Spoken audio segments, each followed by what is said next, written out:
Welcome, and thank you for being here. Tonight, we're exploring the story of figs, a familiar ingredient in many kitchens with a history that stretches quietly across time, appearing in simple meals and in small, everyday moments. This is sleepy food lore, where we take our time with these stories, moving slowly through history, traditions, and the gentle ways food becomes part of daily life. If you enjoy calm, unhurried storytelling like this, you're very welcome to like this video and subscribe so you can return whenever you need a moment of rest. You'll also find chapters listed in the description so you can revisit any part or simply let the story unfold from beginning to end. In the background, there's a soft, steady sound, a quiet, continuous tone designed to support slow and natural breathing, something you can follow or simply let fade away. As you listen, there's nothing you need to hold on to. You can let the words pass gently and allow your mind to settle at its own pace. So take a moment to get comfortable. Adjust your position, and if you'd like, gently close your eyes, and we'll begin this ancient story of figs. The fig tree grows with a wide, open form, its branches often stretching outward rather than reaching straight up. Its leaves are large and deeply lobed, with a shape that feels almost sculpted. In warm light, their surfaces catch a soft sheen, while the underside appears paler, faintly textured.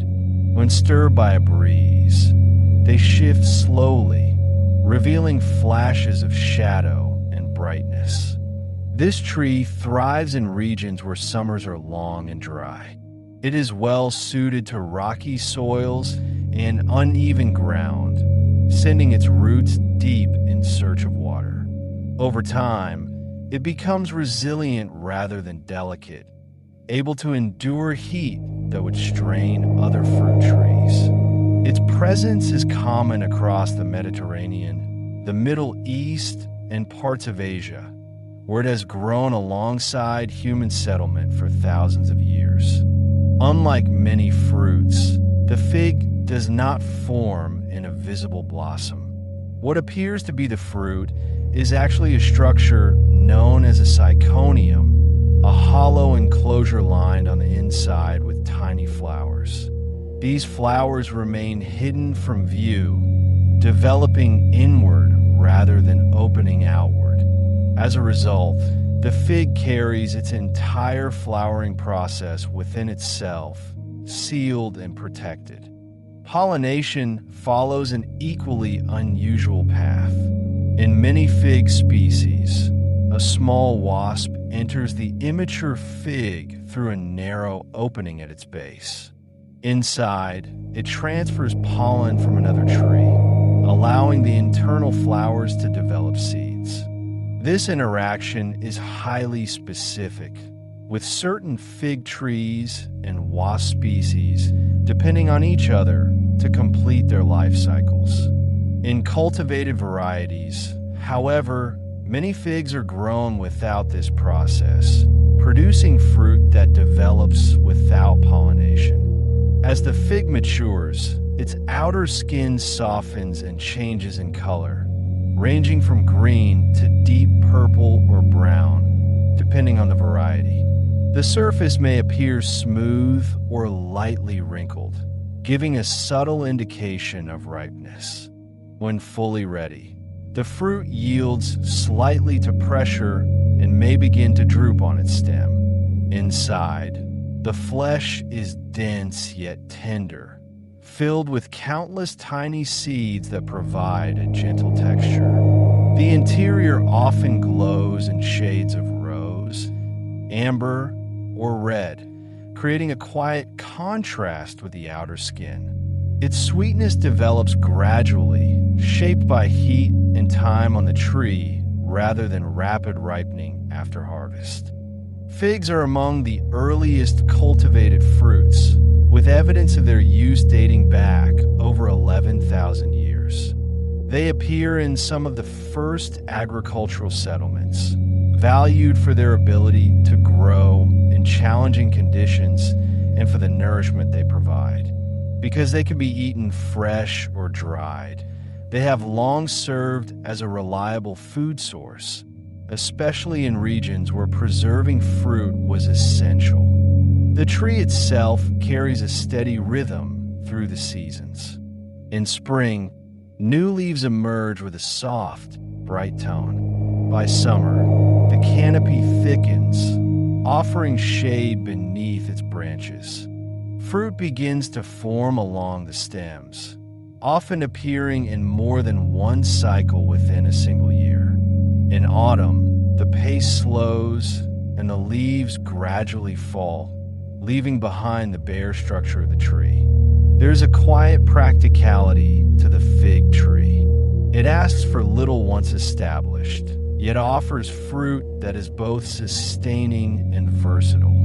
Its long history reflects this balance, neither rare nor extravagant, but consistently present where conditions allow it to thrive.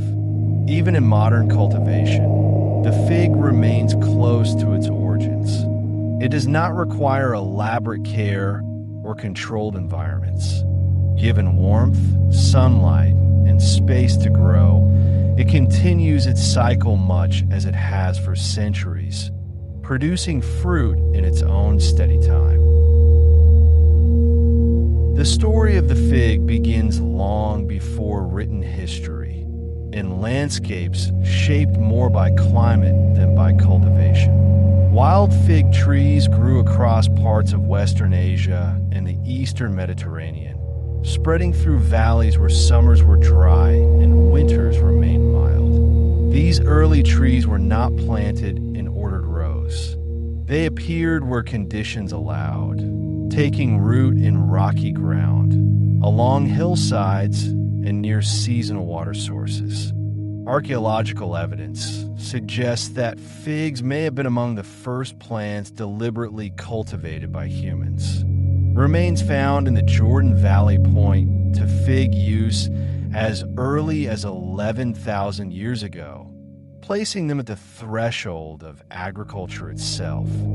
This predates the widespread domestication of grains, suggesting that early communities recognized the value of a tree that could provide reliable nourishment without intensive care.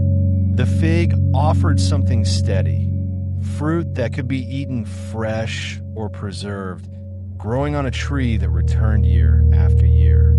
As settlements formed and expanded, the fig tree traveled with them.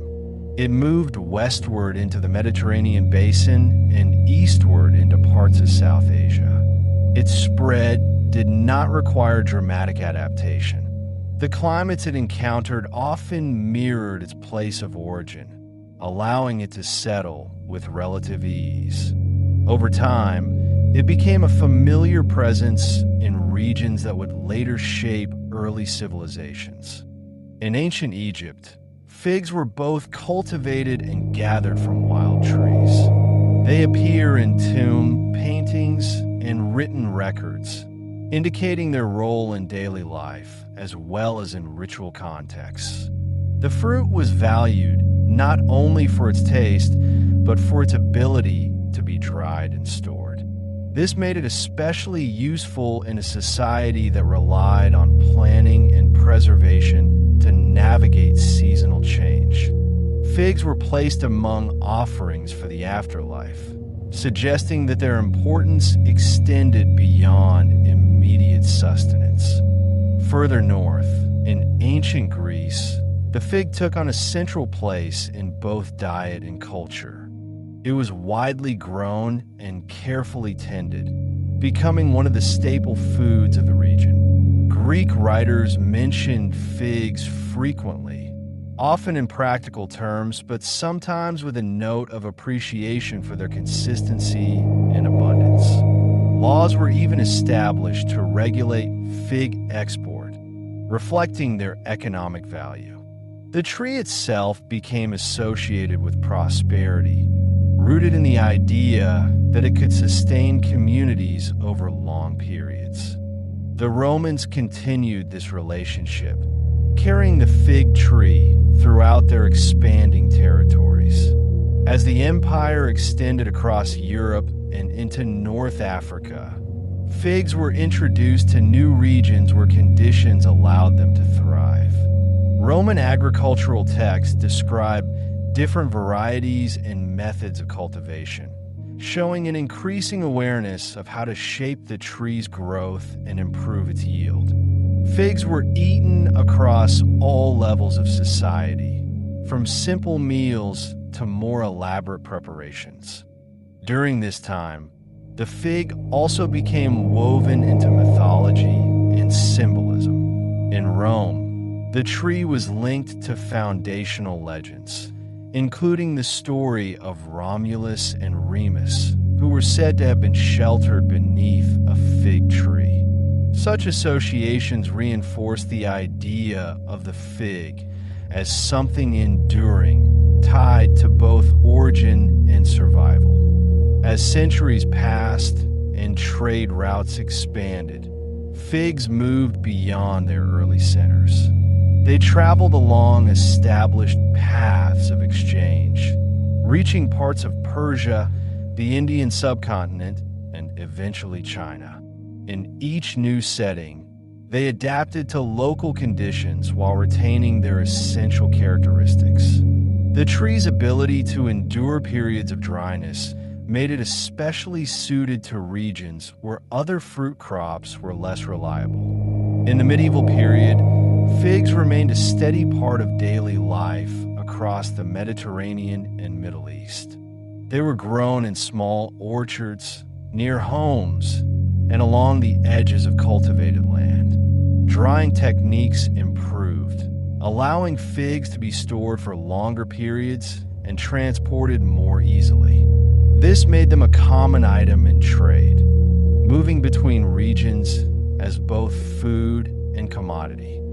Figs also held a place within religious and literary traditions. They are referenced in text from several cultures, often symbolizing abundance, knowledge, or shelter. These meanings were not abstract, but drawn from the tree's observable qualities: its generous yield, its broad leaves, and its long presence in human environments.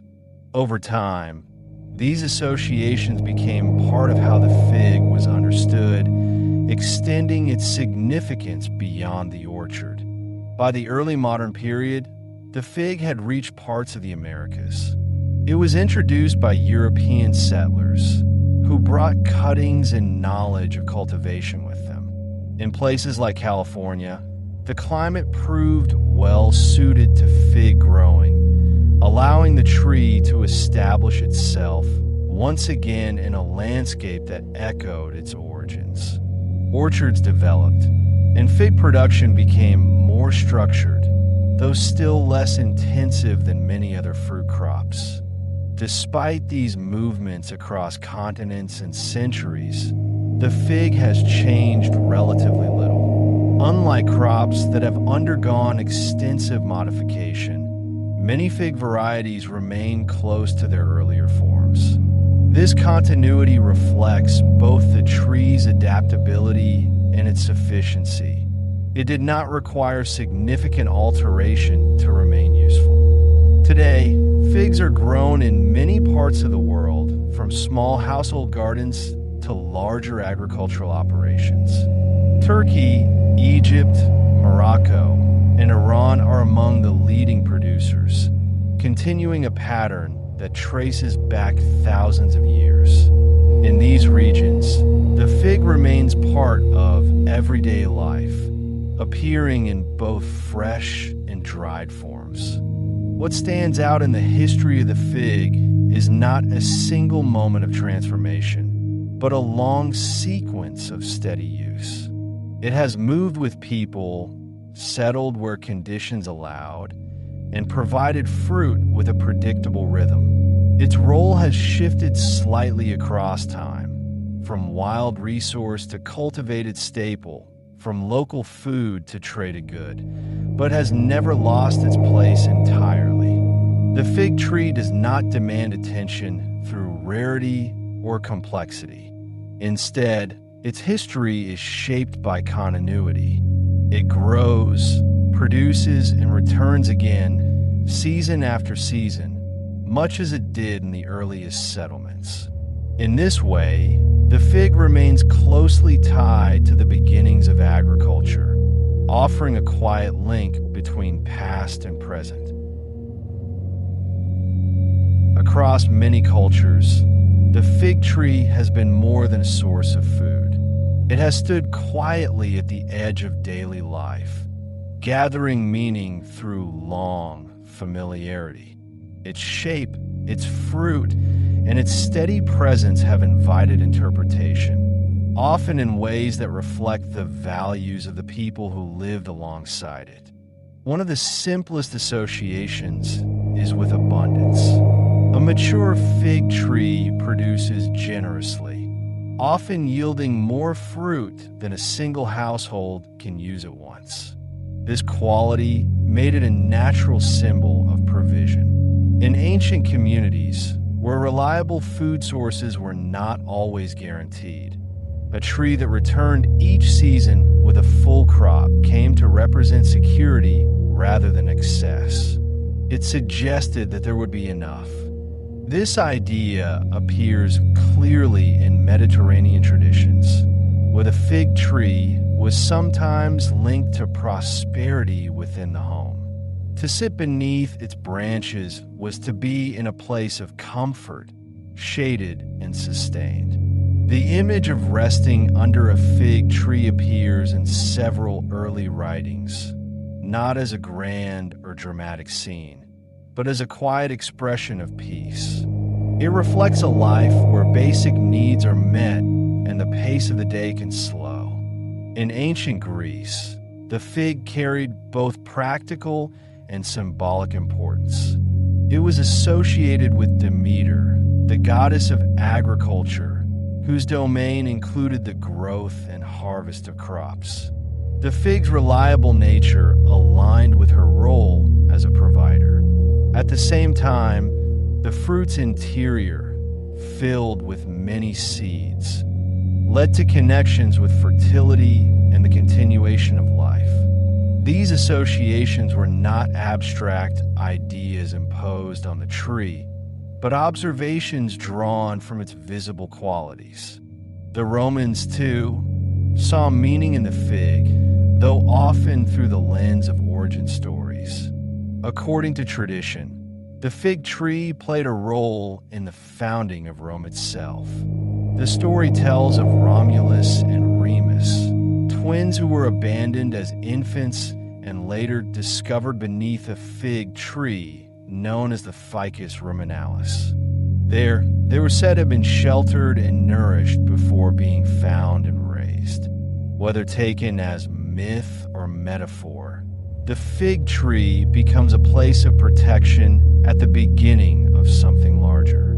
In parts of Asia, the fig takes on a more contemplative role. The Bodhi tree, under which Siddhartha Gautama is believed to have attained enlightenment, is a type of fig tree.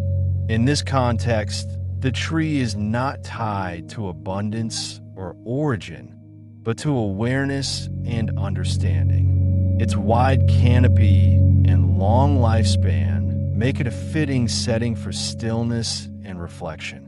The image of someone seated beneath its branches suggests a turning inward rather than an outward display. Across these different traditions, a pattern begins to form. The fig tree is rarely associated with urgency or change. Instead, it appears in moments of stability, times when something is sustained, protected, or quietly realized. Its symbolism grows from its nature. A tree that endures, produces steadily, and offers shade without demand. In the Bible, the fig appears in several distinct ways, each adding a different layer of meaning. One of the earliest references is found in the book of Genesis. After Adam and Eve become aware of their condition, they use fig leaves to cover themselves. The choice of fig leaves is often understood in practical terms. They are large and readily available, but it also introduces the fig as part of a moment of transition. The leaves become a response to new awareness, marking a shift in how the world is experienced. Later passages return to the image of the fig tree as a sign of peace and security. In the Old Testament, the phrase "sitting under one's own vine and fig tree" appears as a description of a settled life. It suggests a time when conflict has passed and people are able to live without fear. The image is not elaborate. It does not rely on wealth or grandeur. Instead, it focuses on something close at hand, a tree that provides both food and shade. The fig also appears in more cautionary contexts. In the New Testament, there is a well-known account of a fig tree that bears no fruit. When Jesus encounters the tree and finds it empty, it becomes a symbol of unfulfilled potential. The emphasis is not on the tree itself, but on what it represents. The expectation that something living should produce in its time. This moment stands in contrast to the fig's usual symbolism of abundance, offering a reminder that growth is not only about appearance, but about outcome. Another passage describes the fig tree as a marker of seasonal change. Its budding leaves signal the approach of summer, providing a natural indication of time passing. In this sense, the fig becomes part of a larger pattern, helping to mark transitions that occur gradually rather than suddenly. It reflects a way of observing the world through small, consistent signs. Outside of religious texts, the fig continues to appear in folklore with a similar tone. In some traditions, it is considered a tree of quiet gathering, a place where conversations happen, where stories are shared, or where travelers rest. These associations are rarely dramatic. They do not place the fig at the center of action, but rather at the edge, supporting what unfolds around it. There are also stories that link the fig tree to protection. In certain regions, it was believed that planting a fig tree near a home could offer a form of shelter beyond the physical. This idea may have grown from the tree's broad leaves and dense canopy, which create a sense of enclosure. Over time, this physical characteristic became a symbolic one, suggesting safety or boundary. Even the fruit itself carries layered meaning. Its many seeds have long been associated with continuity and the extension of life. At the same time, its soft interior contrasts with its outer skin, giving it a sense of quiet complexity. These qualities have led to interpretations that focus on what is hidden or contained, rather than what is immediately visible. What remains consistent across these different perspectives is the tone in which the fig is understood. It is not a symbol of sudden transformation or dramatic change. Instead, it reflects processes that unfold slowly: growth, nourishment, rest, and awareness.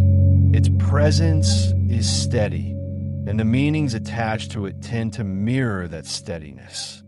In both folklore and scripture, the fig tree often appears at moments that are transitional but not abrupt.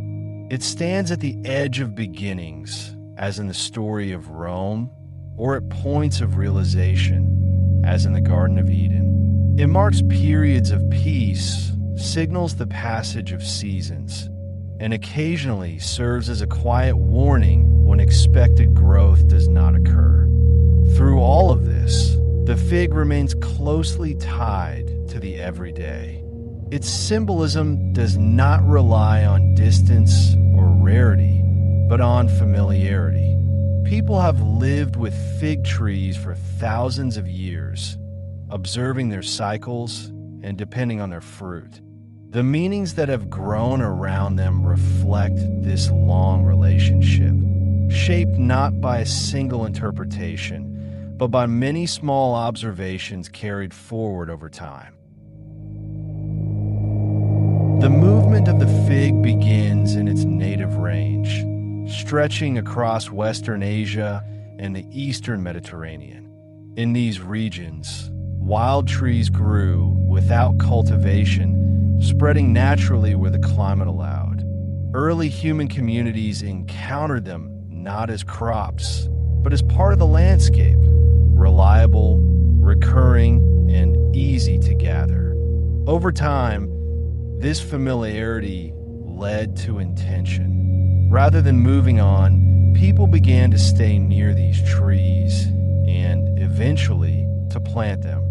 From these early centers, the fig moved alongside the first agricultural societies. As villages developed into structured settlements, cuttings were taken and replanted in nearby areas.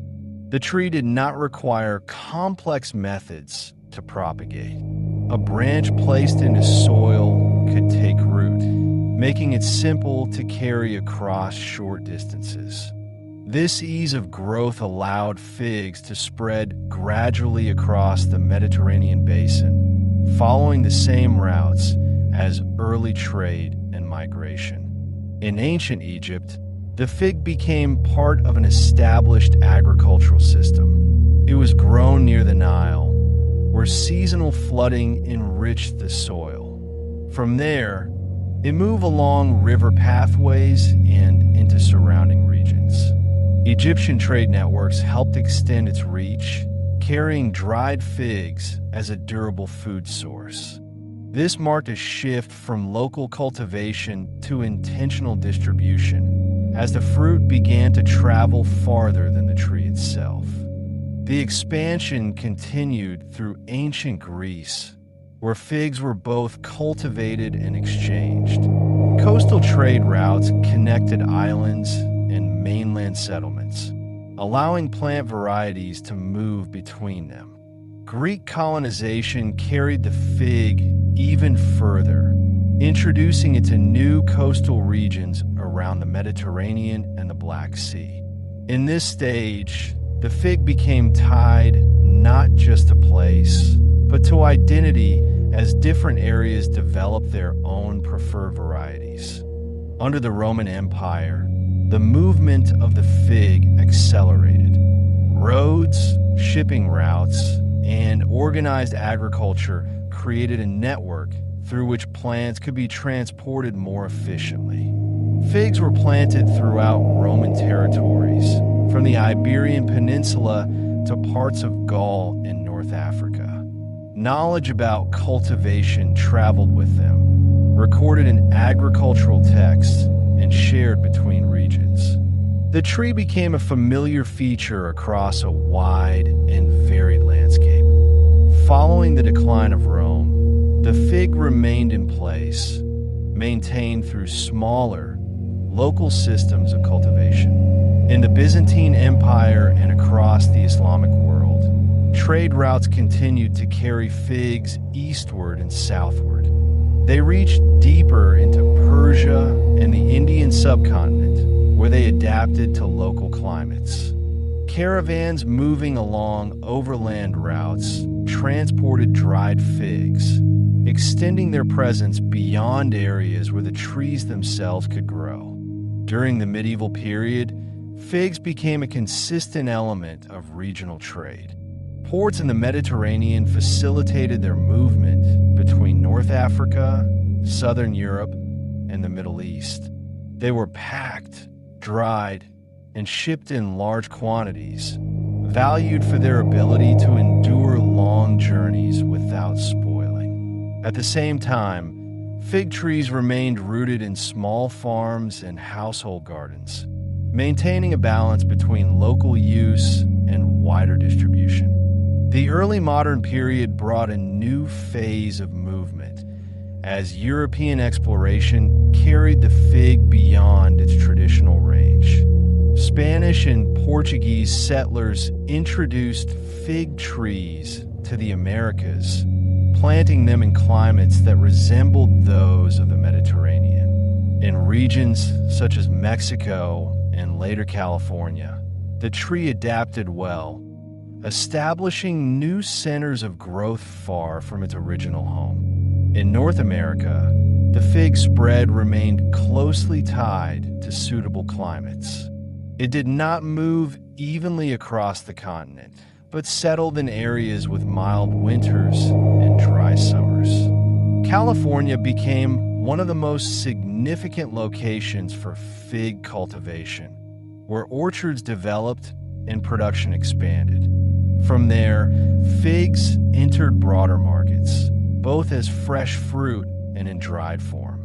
In more recent history, global trade has continued to move figs across borders with increasing speed. Advances in transportation have allowed fresh figs to reach markets that were once too distant. At the same time, traditional centers of production, such as Turkey, Egypt, and Iran, remain central to the global supply. These regions continue to produce large quantities, maintaining a link to the fig's long-established growing areas.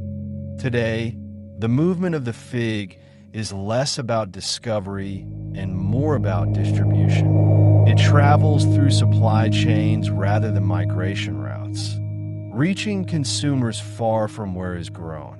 Yet the pattern remains familiar. The tree still thrives in climates similar to those of its origin, and its cultivation methods have changed only gradually. Across each stage, the fig's journey reflects steady expansion rather than sudden spread. It follows people, settles where conditions allow, and continues its cycle. From wild growth to global presence, its movement has been shaped by simplicity, carried forward not by force, but by its ability to endure and provide. The life of a fig tree often begins with a cutting rather than a seed. A healthy branch is taken from an established tree and placed into the soil, where it gradually forms roots of its own. This method allows the new tree to carry the same characteristics as its parent.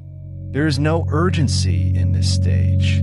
The cuttings settle slowly, drawing moisture from the ground as it begins to anchor itself. As roots develop, the first signs of growth appear above the surface.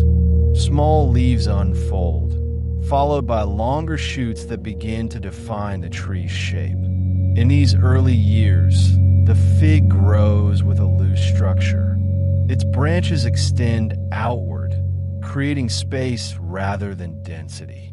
Pruning may guide this form, but the tree does not require strict control. It responds more to light and space than to careful shaping. The choice of location plays a quiet but important role. Fig trees prefer full sun and well-drained soil. They are often planted in areas where the ground is slightly uneven or where other crops might struggle. Once established, they tolerate dry conditions with little difficulty. Their roots reach deep, drawing water from below the surface rather than relying on frequent rainfall. As the tree matures, its seasonal rhythm becomes more defined. In early spring, buds begin to form along the branches. Leaves follow, expanding into broad surfaces that catch the light. This growth is steady rather than rapid, filling out the tree over the course of several weeks. By late spring, the canopy provides a consistent layer of shade beneath it. Fruit development begins quietly. Small green forms appear at the nodes where leaves meet the stems. At first, they are firm and unremarkable, blending in with the surrounding growth. Inside, however, the structure of the fig is already taking shape. The internal flowers begin their development, enclosed within the fruit itself. Through early summer, the figs increase in size. The process is gradual, influenced by warmth and sunlight.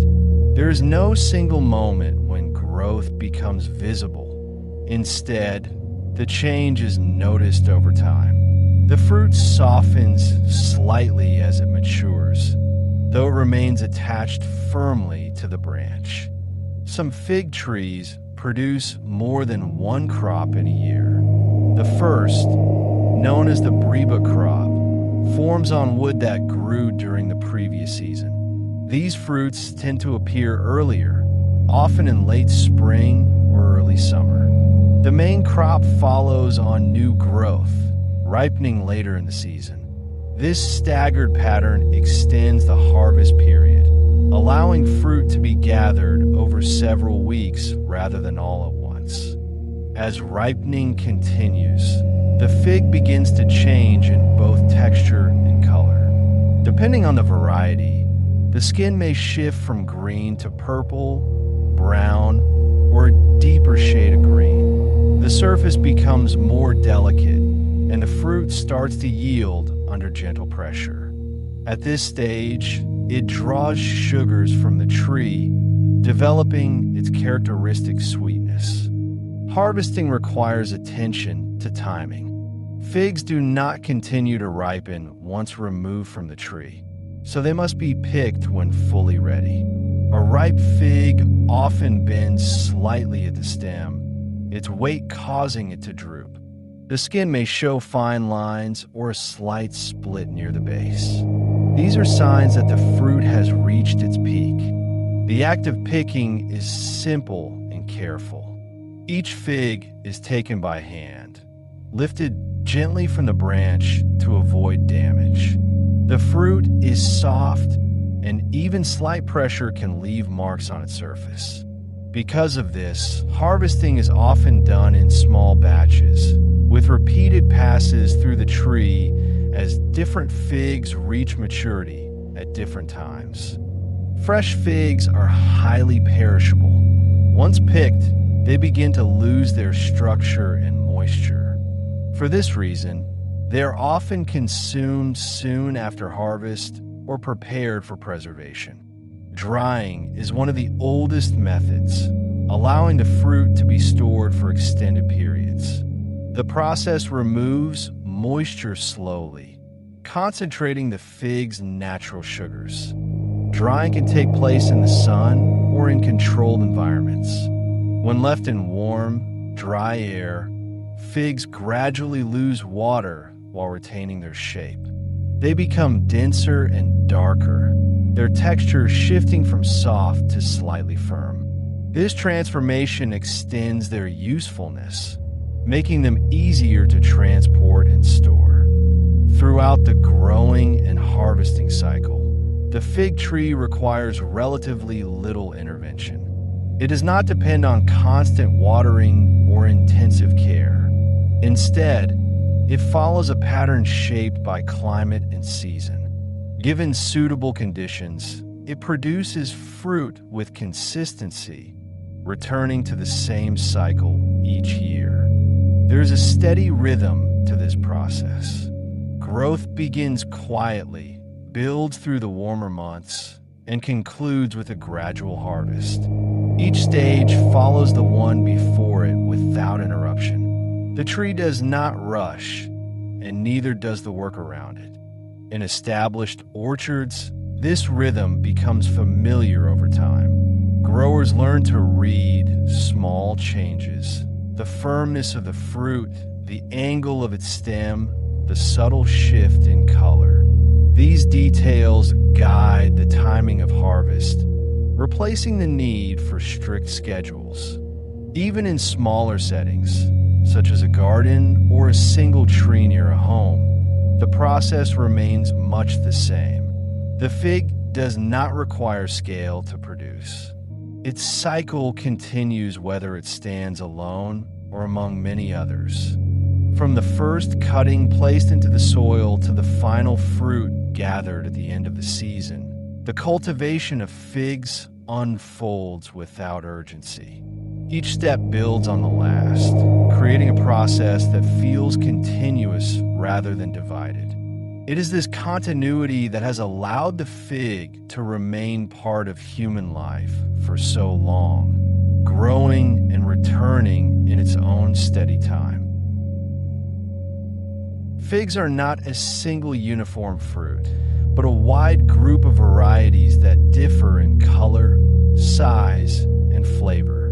These differences developed over time as trees adapted to local conditions and were selected for specific qualities. While the overall structure of the fig remains consistent, each variety offers a slightly different experience. One of the most widely recognized types is the black mission figure. Its skin deepens to a dark purple, almost black as it ripens. Inside, the flesh is a rich shade of pink. It is known for a balanced sweetness, often with a mild depth that develops as the fruit softens. This variety is commonly eaten fresh, but also holds up well when dried. The brown turkey fig is another familiar variety, especially in home gardens. Its skin ranges from bronze to brown, with a softer, more subtle sweetness. The interior is lighter in color, often a pale amber or muted red. It is valued for its reliability, producing fruit consistently even in less predictable conditions. Kalamurna figs stand apart in both appearance and flavor. Their skin remains green even when fully ripe, which can make their readiness less obvious at a glance. Inside, the flesh is golden with a slightly firmer texture. Their flavor is often described as nutty rather than purely sweet. This variety is frequently dried, where its character becomes more pronounced. The Cadota fig shares a similar green skin, but offers a milder taste. Its sweetness is gentle, without the deeper tones found in darker varieties. Because of this, it is often used in preserves or processing, where other ingredients can shape the final flavor. Its smooth texture also makes it suitable for cooking. Adriatic figs bring a lighter profile. Their skin is pale green, and their interior is a soft pink. They are sometimes referred to as white figs, though their flesh carries color. Their sweetness is clear and direct, without much complexity. This makes them well suited to fresh eating, especially when fully ripened on the tree. In contrast, the Smyrna-type figs rely on pollination to develop fully, which affects where they can be grown successfully. These figs are often larger, with a more complex flavor. They are commonly dried, where their texture and sweetness become concentrated. Kalamurna is one example of this group, adapted for cultivation outside its original region. Some varieties are classified as common figs, meaning they do not require pollination to produce fruit. This makes them easier to grow in a wider range of environments. Many of the figs found in gardens and local markets fall into this category, including brown turkey and black mission. There are also regional varieties that are less widely distributed. In parts of the Mediterranean and Middle East, local figs have been cultivated for generations, often without formal naming or classification. These trees are selected for how well they grow in a specific place, rather than for uniform appearance. As a result, Their fruit may vary slightly even within the same area. Across all varieties, the differences remain subtle rather than extreme. No single type defines the fig as a whole. Instead, each one reflects a small shift in sweetness, texture, or color. These variations offer choice without changing the essential nature of the fruit, whether dark or light, soft or slightly firm. Each fig follows the same quiet pattern of growth and ripening. The diversity lies in detail, shaped over time by climate, cultivation, and preference, while the character of the fig itself remains steady. Figs move easily through the kitchen, shifting between simple preparation and more involved cooking. Their soft texture and natural sweetness allow them to be used with very little adjustment. In many cases, the process begins with a knife and a clean cut through the fruit, revealing the dense interior. Fresh figs are often served as they are, sliced lengthwise and arranged on a plate. A drizzle of honey or a spoonful of yogurt can be added without much effort. The fruit holds its shape just enough to be handled, while the interior remains tender. In this form, very little is required beyond careful handling and simple pairing. They are also combined with savory ingredients, where contrast becomes the focus. Sliced figs can be placed alongside soft cheeses, such as goat cheese or ricotta.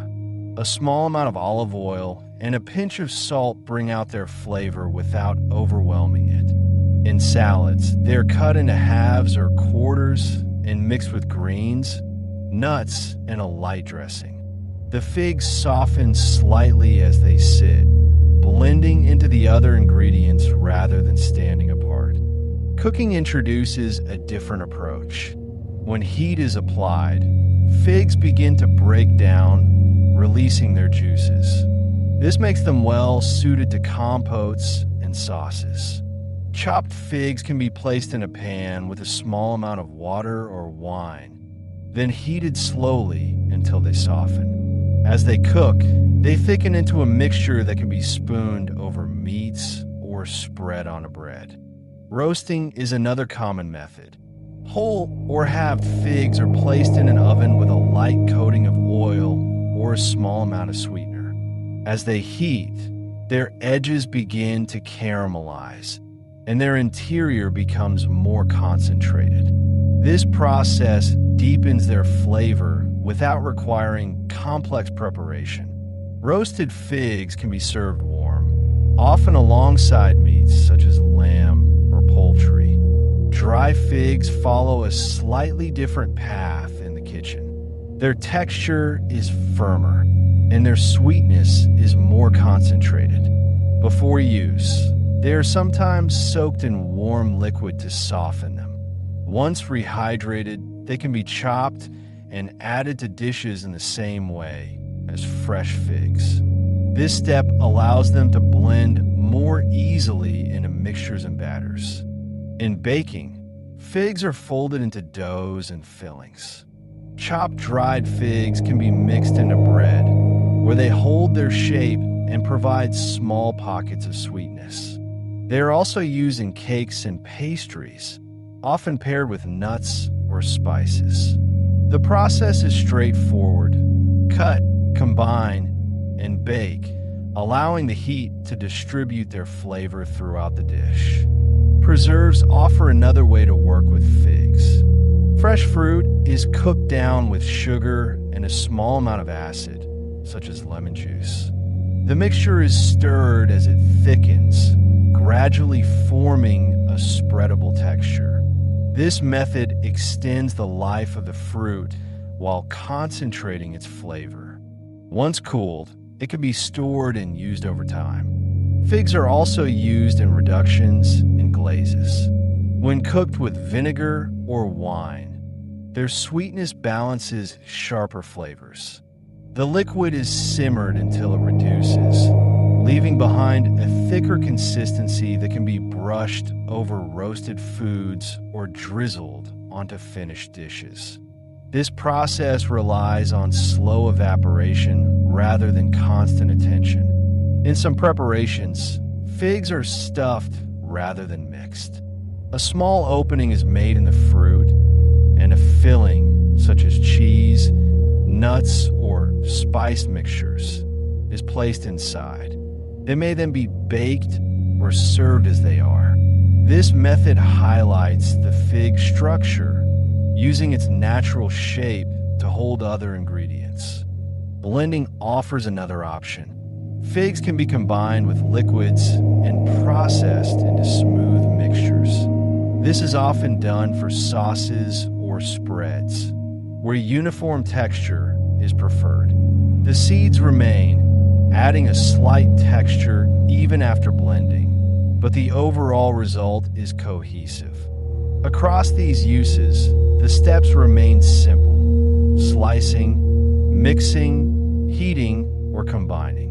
The fig does not require elaborate handling to be effective. Its qualities emerge through basic actions, shaped by how it is cut, how it is pared, and how it responds to heat.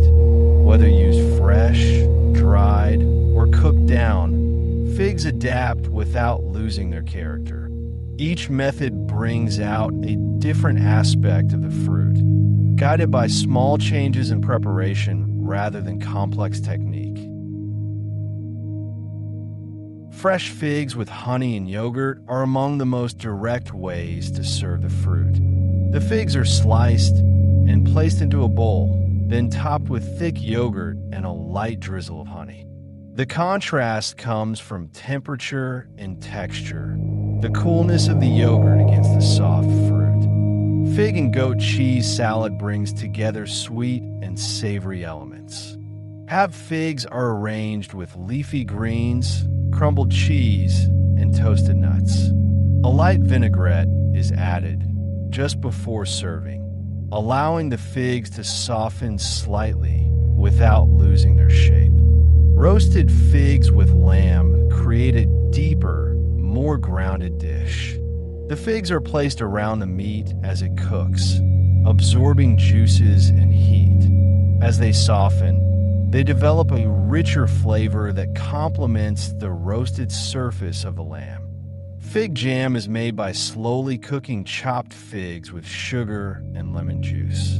The mixture thickens over time, turning into a spread that can be stored and used later.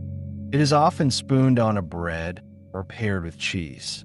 Baked figs with nuts offer a simple preparation with a bit more structure. Each fig is opened slightly and filled with chopped nuts, then placed in the oven until warmed through. The filling settles into the fruit as it softens. Fig and prosciutto is assembled rather than cooked.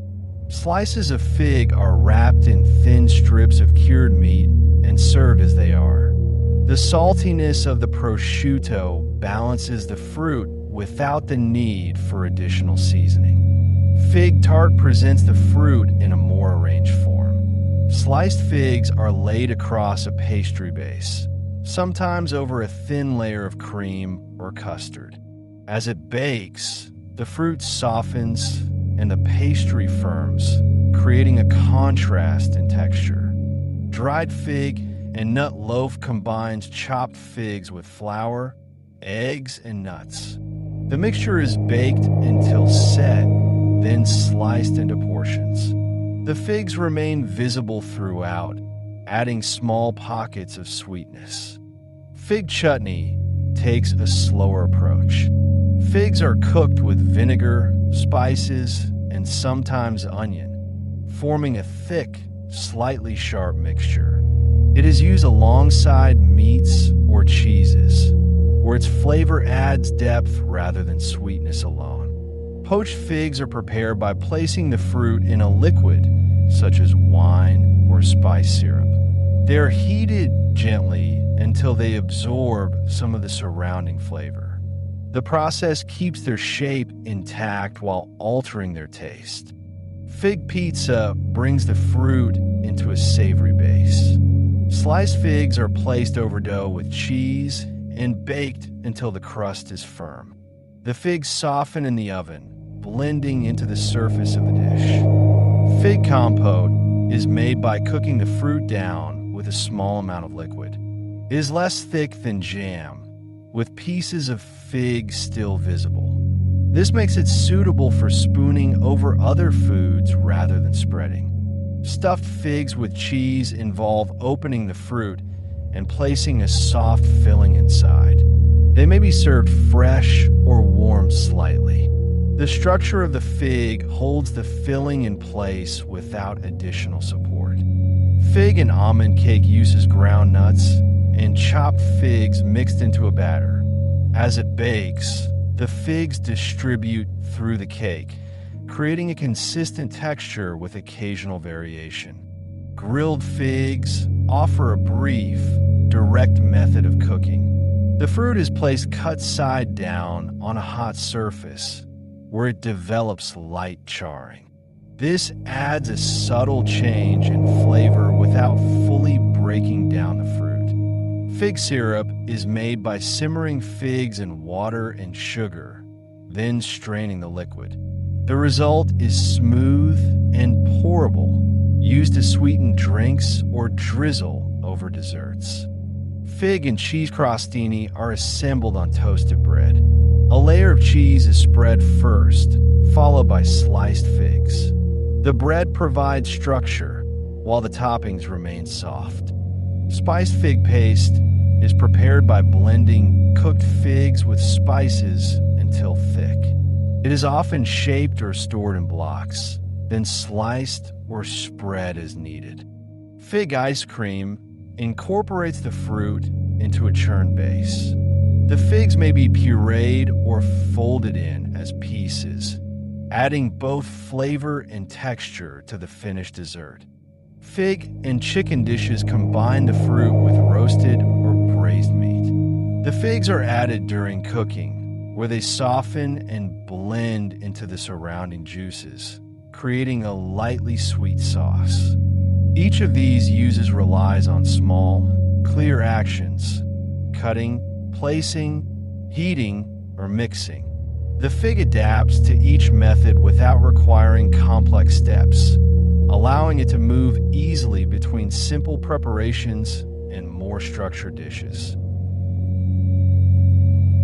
When we look at a piece of fruit, it is easy to notice only its surface, the color of the skin, the softness of the flesh, the way it tastes when eaten. Beneath that surface, however, there is a quieter structure. Fruits contain a range of vitamins, minerals, and natural plant compounds that develop as they grow. These elements are not separate from the fruit itself. They are part of its formation, shaped by sunlight, soil, and time on the tree. Figs are no exception. Their composition reflects the conditions in which they mature, drawing from the environment and storing what they gather within their flesh.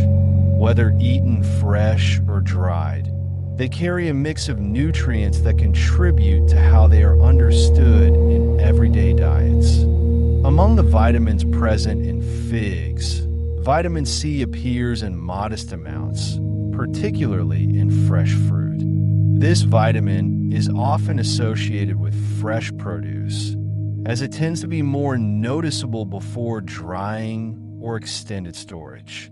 In figs, it sits quietly within the flesh, part of the overall balance rather than a dominant feature. Vitamin A is also found in figs, though not in high concentrations. It is linked to the natural pigments within the fruit, especially in varieties with deeper colored interiors. These pigments develop gradually as the fig ripens, influenced by light exposure and the length of time the fruit remains on the tree. Vitamin K is present in small but measurable amounts. This vitamin is often discussed in relation to leafy greens, yet it appears in a wide range of plant foods. In figs, it exists as part of the broader nutritional profile, contributing without standing out. There are also trace amounts of B vitamins, including B6.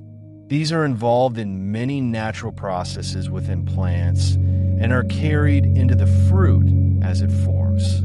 While figs are not considered a primary source of these vitamins, they still contribute to the overall variety found in a balanced diet. As the focus shifts from vitamins to minerals, the composition becomes more grounded. Minerals reflect the soil in which the tree grows, drawn up through the roots and distributed throughout the plant. Potassium is one of the more notable minerals in figs. It is commonly associated with fruits, particularly those that develop in warm climates. In figs, potassium contributes to their overall nutritional presence, especially when the fruit is dried, as the concentration increases when water content is reduced. Magnesium is also present, though in smaller amounts. It is part of the structure of many plant tissues and appears naturally as the fruit develops. Like potassium, it reflects the tree's interaction with the soil over time. Calcium can be found in figs as well, which is less common in many fruits. Its presence is subtle but consistent, especially in dried figs where the mineral content becomes more concentrated. Iron appears in small quantities, contributing to the overall mix of trace minerals. While figs are not a primary source, they're often included among foods that provide a range of minor nutrients rather than focusing on a single dominant one. As the fruit transitions from fresh to dried, these minerals become more noticeable per serving. The removal of water changes the balance, bringing the underlying components closer together. This is why dried figs are often described as more concentrated, both in flavor and in nutritional content. Beyond vitamins and minerals, figs contain a range of natural plant compounds known as polyphenols. These compounds are part of how plants interact with their environment. They develop in response to sunlight, temperature, and natural stress, contributing to the color, taste, and resilience of the fruit. Polyphenols are not nutrients in the traditional sense, like vitamins or minerals. Instead, they're often described as protective compounds. In plants, they help defend against environmental challenges, such as exposure to light or changes in climate. When we eat foods that contain them, we're simply sharing in what the plant has produced for its own purposes. In figs, these compounds are present in both the skin and the flesh. Darker varieties tend to contain a higher concentration, as the pigments that give them their color are closely related to these substances. The deep purples and reds of certain figs are not only visual features. They reflect the presence of these natural compounds. Flavonoids are one group of polyphenols found in figs. They are associated with color and are often more concentrated near the skin. When a fig ripens and its color deepens, it is partly due to the development of these compounds. There are also phenolic acids, which contribute in less visible ways. They do not always affect the color directly, but they are part of the fruit's internal composition. Like other polyphenols, they form gradually as the fig matures. Another group includes compounds linked to the fig's mild, complex sweetness. While sugars are the primary source of flavor, these plant compounds add subtle depth. They do not stand out on their own, but they influence how the fruit is experienced as a whole. The presence of these compounds can shift depending on how the figs are handled. Fresh figs retain a lighter profile, with a balance of water and natural sugars. As they dry, the reduction in moisture brings their internal components closer together. This includes both minerals and polyphenols, which become more concentrated. Even the way a fig is prepared can affect how these elements are perceived. Slicing a fresh fig exposes its interior, where color and texture give a visual sense of its composition. Cooking, on the other hand, softens the structure and blends its components, creating a more uniform result. In everyday nutrition, figs are often appreciated not for a single standout nutrient, but for their combination of many small contributions. They offer a mix of vitamins, minerals, and plant compounds that work together as part of the whole fruit. This balance reflects how they have been used over time, not as a concentrated supplement, but as a steady, reliable food. Their sweetness, their texture, and their ability to be eaten fresh or dried all play a role in how they are included in meals. The nutrients they contain are part of that experience, present without needing to be separated or emphasized. In this way, figs remain consistent with their nature. They develop slowly, gather what they need from their surroundings, and offer it back in a form that is simple to use. Their nutritional value follows the same pattern, formed over time, held within the fruit, and revealed gradually when it is prepared and eaten. Figs are often noticed for how they feel after they are eaten, particularly in relation to digestion. This is not something that announces itself immediately, but rather something that becomes apparent over time through regular and familiar use. One of the reasons for this connection is the natural fiber found within the fruit. Figs contain both soluble and insoluble forms, each contributing in a slightly different way.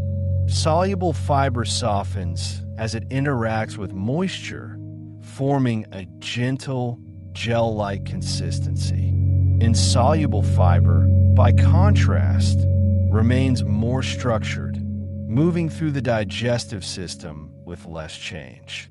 Together, they create a balance that supports steady movement rather than sudden effect. This balance is especially noticeable in dried figs. As water is removed, the fiber becomes more concentrated, making its presence easier to observe. The fruit becomes denser, and its effect more pronounced, even in smaller amounts. For this reason, dried figs have long been included in simple, everyday routines, often eaten in small portions rather than large servings. The seeds within the fig also play a role.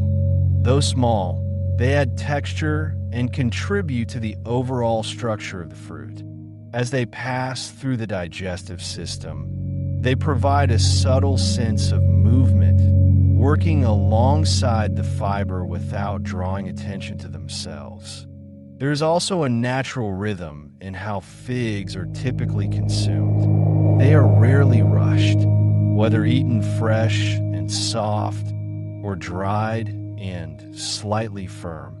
They encourage slower eating. This pace allows the body time to respond gradually rather than all at once. In this way, the experience of eating figs aligns with the effect they are often associated with: steady, unhurried, and consistent. In many food traditions, figs appear as part of simple combinations that support ease of digestion. They may be paired with other fruits, soaked briefly to soften their texture, or eaten on their own between meals.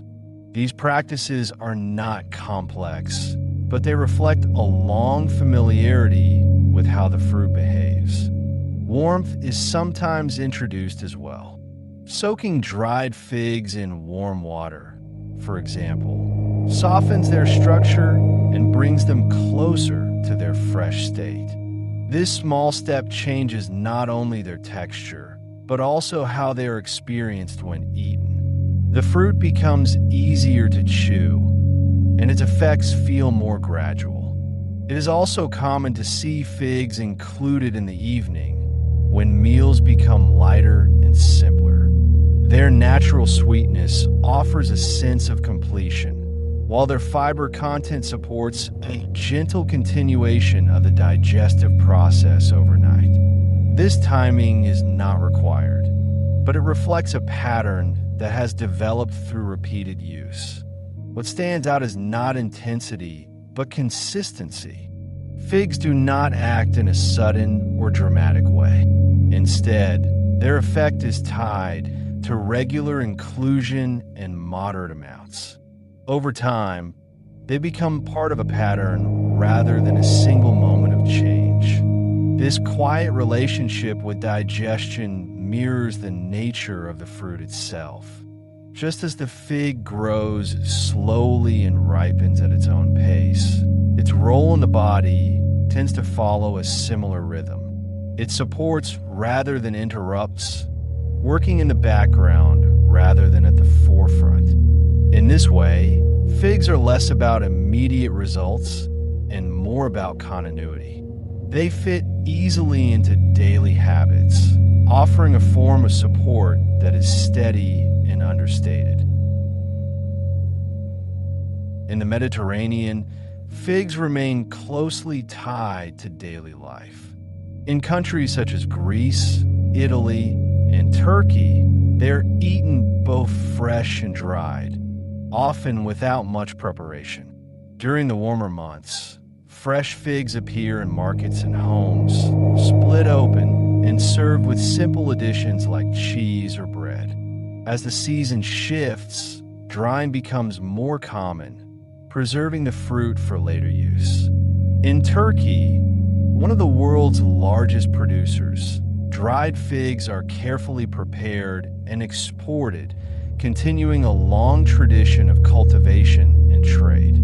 Across the Middle East, figs carry both culinary and cultural presence. They are often included in meals as part of a broader spread, placed alongside olives, flatbreads, and cheeses. In countries like Iran and Lebanon, dried figs are a familiar ingredient, used in both everyday eating and festive dishes. They may be simmered gently or combined with nuts, creating foods that are shared rather than served individually. The pace of preparation remains steady, with methods that have changed very little over time. Moving into North Africa, figs appear in both rural and urban settings. In Morocco and Algeria, they're used in taginess, where they cook slowly with meat and spices. The fruit softens into the dish, blending with the surrounding ingredients rather than standing apart. Fresh figs are also eaten simply, often picked and consumed close to where they are grown. In these regions, the fig remains connected to the landscape, shaped by climate and seasonal rhythms. In parts of South Asia, figs take on a slightly different role. Known in some areas as anjir, they are more commonly used in dried form. They are included in sweets and milk-based preparations, where they are soaked, blended, or finely chopped. The focus here is less on the fresh fruit and more on its preserved form, which allows it to be used throughout the year. The preparation often involves gentle heating, bringing the figs into a softer, more integrated texture. Further east, in China, figs are used both as food and within traditional practices. They are sometimes added to soups or simmered dishes, where they contribute a mild sweetness. The fruit is not always the central element, but part of a larger combination. This approach reflects a different way of using ingredients, less as individual highlights and more as components within a balanced whole. In Japan, figs are treated with a sense of precision. Fresh figs are carefully prepared and often served in desserts, where their appearance is as important as their taste. They may be sliced and arranged neatly, paired with cream, or incorporated into delicate pastries. The focus is on presentation and seasonal timing, with attention given to when the fruit is at its best. Across Europe beyond the Mediterranean, figs appear more often in preserved forms. In countries like France and Spain, fig jam is a common preparation, cooked slowly and stored for later use. It is paired with bread, cheese, or pastries, offering a way to enjoy the fruit outside its growing season. In the United Kingdom, figs are more often seen dried, used in baking or eaten as part of simple snacks. In the United States, fig cultivation has found a strong place in California, where the climate supports their growth. Fresh figs are available seasonally, while dried figs are produced on a larger scale. In home cooking, they're used in salads, baked goods, and spreads, reflecting a mix of influences from other regions. The approach is varied, with no single tradition defining their use. In Latin America, figs are often prepared as preserves or sweets. In places like Mexico, they may be cooked with sugar to create a thick, syrupy dish. This preparation transforms the fruit, giving it a deeper flavor and longer shelf life. It is often served in small portions, sometimes alongside other desserts. In Australia, figs grow well in certain regions, particularly in warmer climates. They are commonly used in both home cooking and local markets, appearing fresh when in season and dried throughout the year. Their use reflects a blend of Mediterranean influence and modern cooking styles, often combining simple preparation with contemporary presentation. Across all these regions, the fig adapts without losing its character. It is sliced, cooked, dried, or served as it is, depending on local habits and ingredients. Each place brings a slightly different approach, shaped by climate, tradition, and preference. What remains consistent is the way figs fit into daily life. They are rarely treated as rare or distant. Instead, they are included in meals with a sense of familiarity, moving easily between simple and more prepared forms. As they travel across regions, they take on new roles while continuing the same quiet pattern of use. In the present day, figs exist in a space that bridges older food traditions and modern supply systems. They are no longer limited to the regions where they have historically grown, yet their availability still follows certain natural boundaries. Fresh figs remain seasonal and relatively delicate, while dried figs travel more easily, appearing year-round in shops and markets. Production is concentrated in a few key regions. Countries such as Turkey, Egypt, Morocco, and Iran continue to lead global fig cultivation, supported by climates that suit the tree's natural preferences. In these areas, figs are grown at both small and large scales, from family plots to commercial orchards. The methods used are often a blend of long-standing practices and newer agricultural techniques, allowing for consistency without fully replacing traditional approaches. Beyond these regions, figs are also cultivated in places like California and parts of Australia. Here, production is more structured, with systems designed to support distribution across wider distances. Fresh figs are harvested, packed, and transported within a limited time frame. while a significant portion is dried to extend shelf life.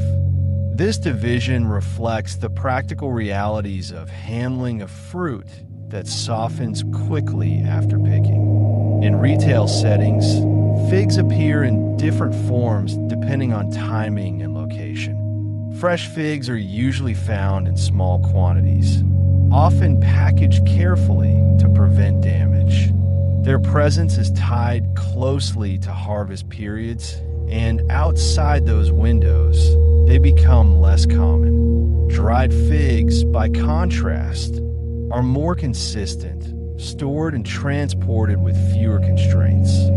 Consumer use has shifted slightly in recent years, shaped by broader interest in whole foods and traditional ingredients. Figs are often included in this trend, valued for their simplicity and long history. They appear in recipes that emphasize minimal processing, as well as in prepared foods where their flavor can be incorporated more directly. At the same time, figs have entered more contemporary forms of presentation. They're used in restaurant settings where plating and balance are emphasized, often paired with cheeses, grains, or proteins.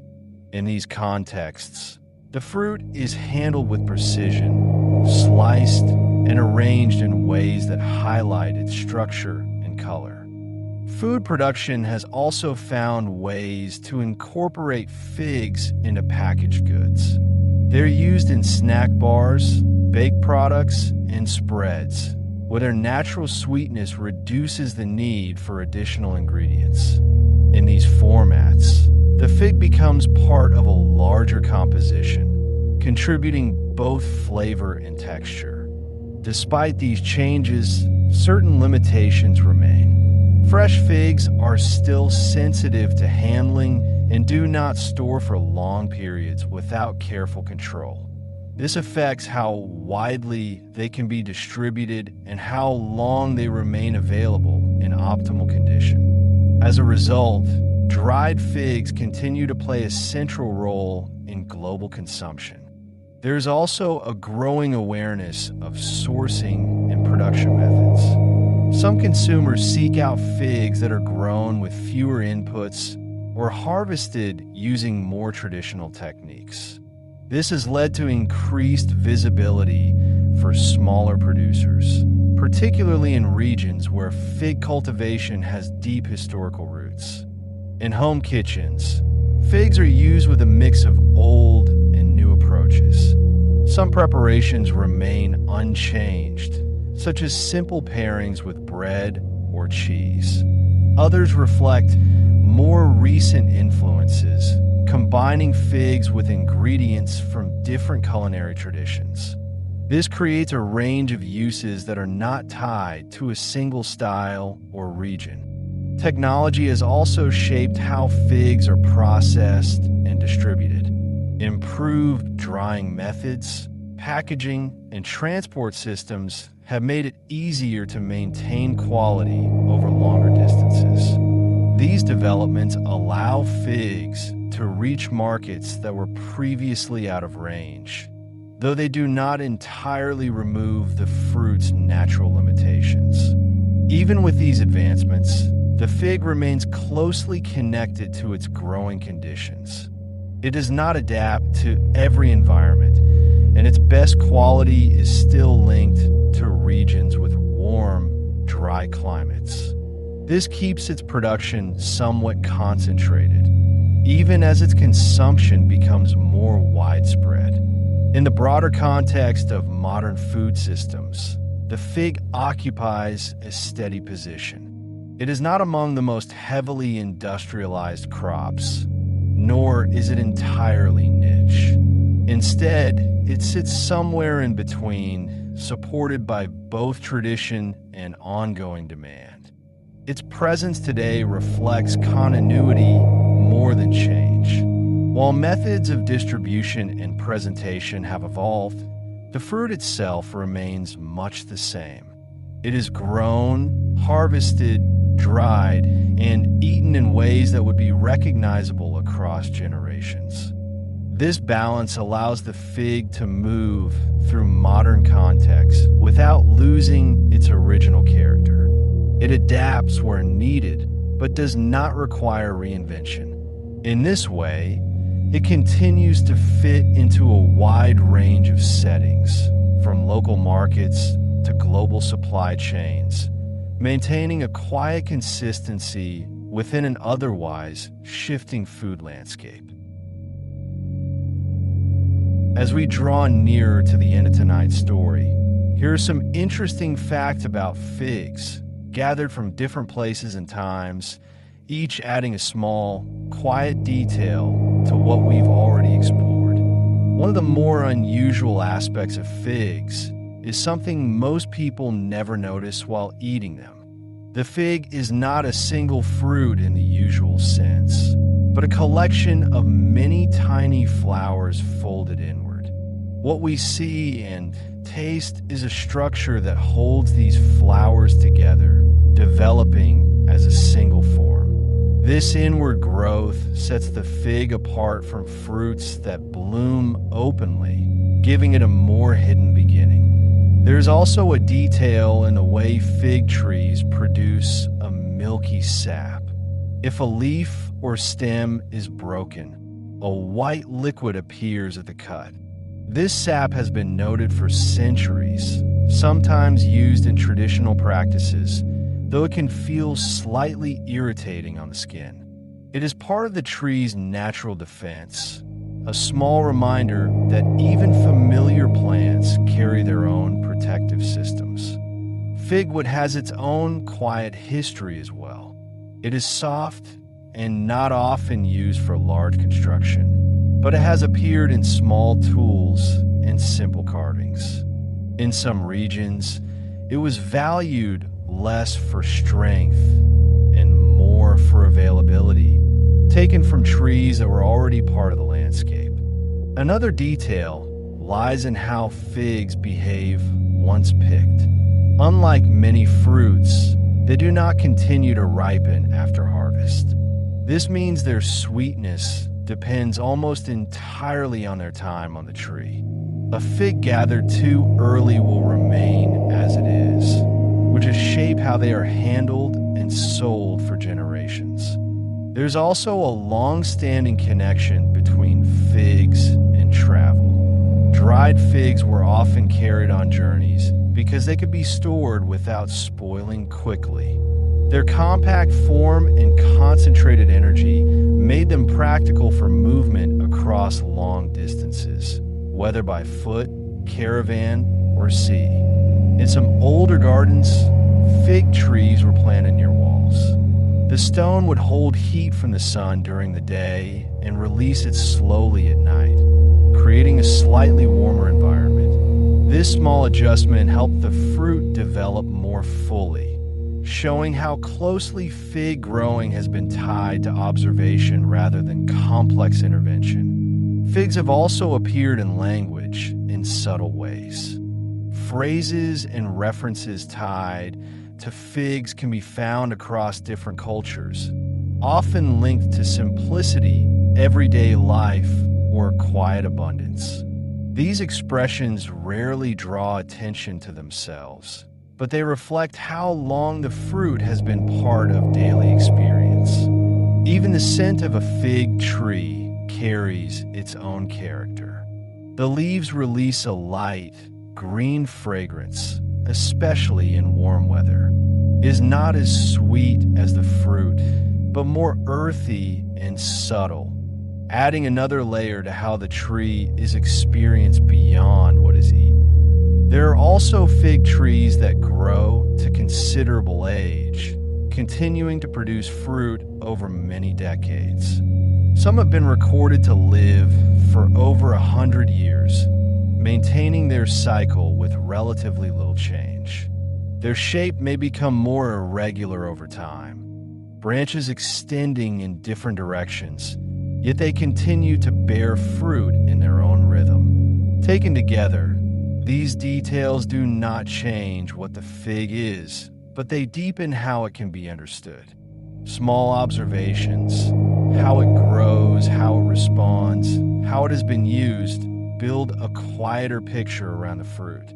They remind us that even something familiar can hold layers that are not immediately visible, revealed gradually through time, attention, and use.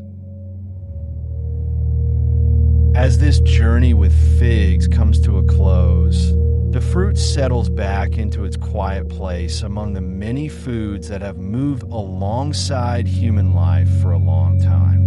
It does not stand apart as something rare or distant, but remains close to the rhythms of growing, gathering, and preparing. There's a steady quality to the fig tree that carries through everything connected to it, from the way it takes root in dry ground, to the way its fruit forms slowly and ripens in its own time. Each stage follows a pattern that does not rush. That same pace continues in how figs are used, picked by hand, sliced with care, or left to dry gradually in warm air. Across different regions and traditions, the details may shift, but the overall presence remains familiar. The fig appears in simple meals, in shared dishes, and in small moments of preparation that repeat over days and seasons.